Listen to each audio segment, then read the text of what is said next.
The country's high court says the government has the right to move homeless people off public areas. It is a loss for the ACLU, but as Eddie Dowd reports, the civil liberties group is not giving up. City ordinance prohibits the obstruction of public sidewalks and sometimes prompts law enforcement action. A recent Supreme Court ruling is giving the okay to cities like Honolulu to continue enforcement.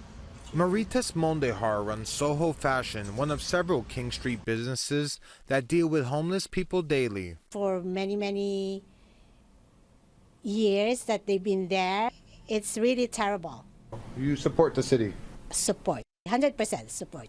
The city's sidewalk sweep started 10 years ago with laws passed under former Mayor Kirk Caldwell, who called it, quote, compassionate disruption. The ACLU has been fighting it ever since, backed by lower court rulings that called sweeps cruel and unusual punishment. But on Monday, the civil liberties group dropped its latest lawsuit after the U.S. Supreme Court recently ruled that cities can ban people from sleeping and camping in public places. It was disappointing and it was heartbreaking, given municipalities a mechanism to continue to criminalize poverty.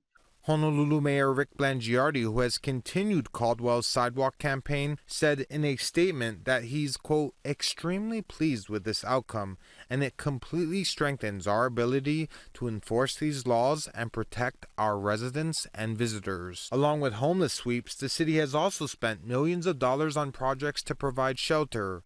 Last year, it opened a homeless resource center in Iwilei, and this month plans to open a mental health facility outside Chinatown.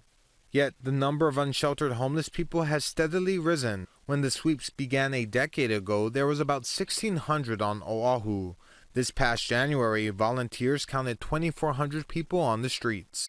It has gotten worse over the years that I've been living here, and I've been here about 40 years now. I see both sides of the story. I would only support it if there was a plan, a humane plan, to place these people somewhere where they can live. Otherwise, you're just shuffling people around.